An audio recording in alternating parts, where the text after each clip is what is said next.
So today we're going to talk about how to edit in Audacity.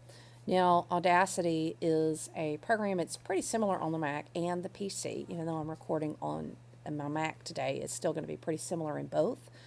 And the first thing you want to do is to go to Audacity in Preferences and make sure that your sample rate is 44,100 hertz.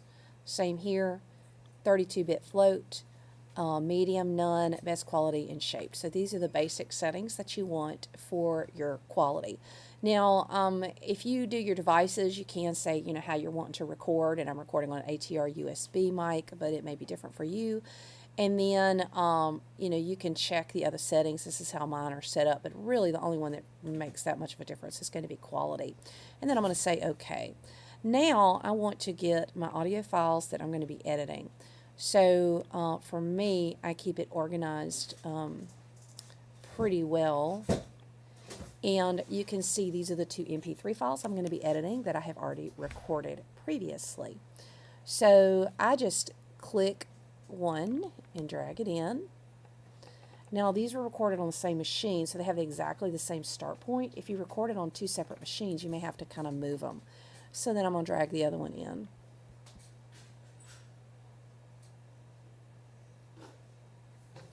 And I'm just going to kind of show you a little bit about how I edit. Now you can see that everything is in here. This top track, this is actually me talking. I'm the interviewer, so there's not as much audio. In the bottom track, you can see that that is the person I'm interviewing, and then there's a little bit more. Now I usually like to kind of fill up the screen so I can see the whole audio track there. And then I'll go to View and Normal, and then I can see and what the tracks are. Now I'm noticing that there's a little bit of sound down here at the bottom. I can mute the track where I'm talking up here and play this. Now I just like to click and then I hit the space bar to make it play, but you can also hit the play button up here. Sometimes I use these shortcuts. So you can see that in this case it looks like the person that I was interviewing did not have on headphones, and this is something that needs to happen, and it could happen for other reasons. But I'm holding down Shift so that I can select all of this. Now, actually, let me go back and do one other thing here.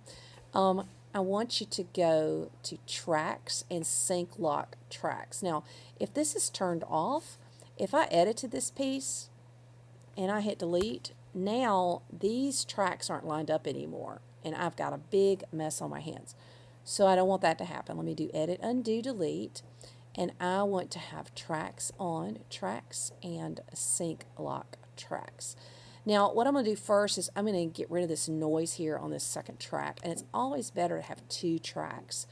Now there's several ways to do this. I can do Generate Silence, and that will make that silent.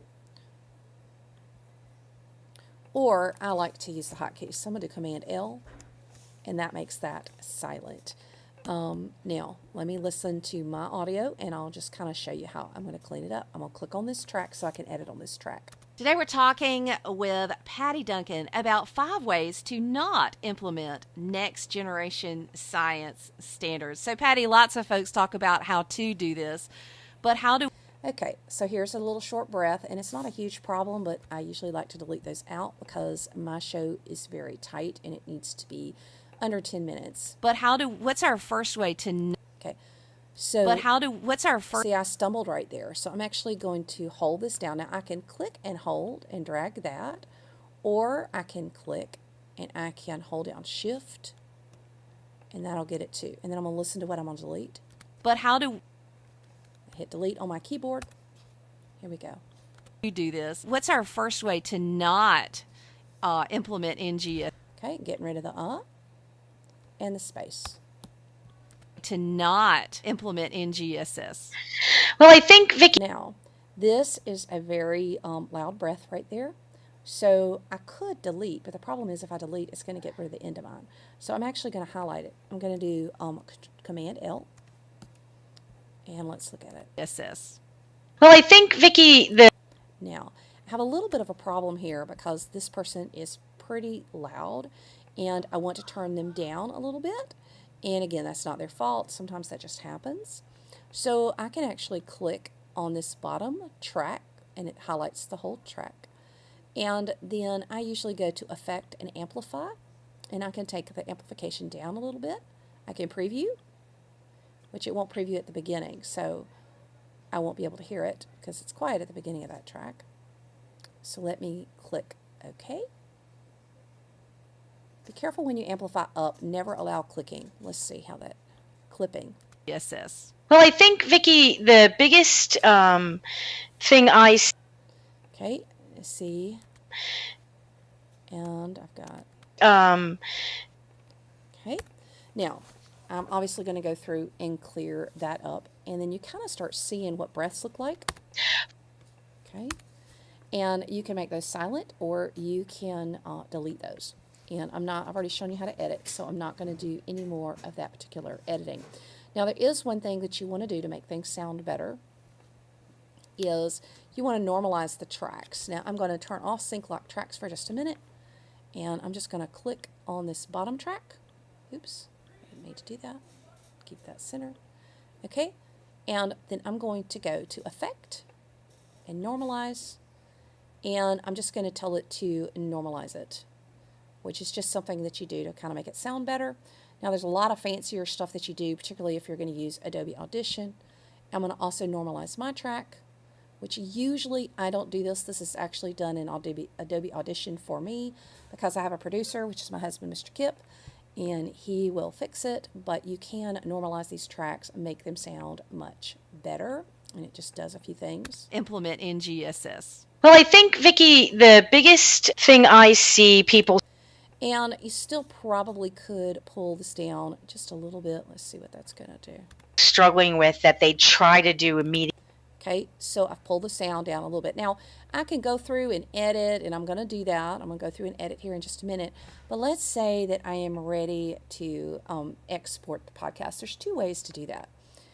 First of all, I'm going to save this project, and you definitely want to save it. And I'm just going to call this Rev 2.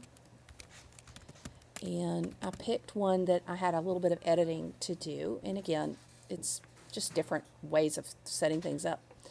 So if I wanted to export this as a whole podcast episode, I would just go to File and Export this as an MP3 file. And then I'm just going to want to make sure that I have this full name of the file itself and name it, whatever I'm going to name it for this particular podcast episode. Now, there's also another way to export. Let's say I wanted to have these tracks all to be separate. I would go to File, Export Multiple, and then I'm going to choose where I'm going to put this.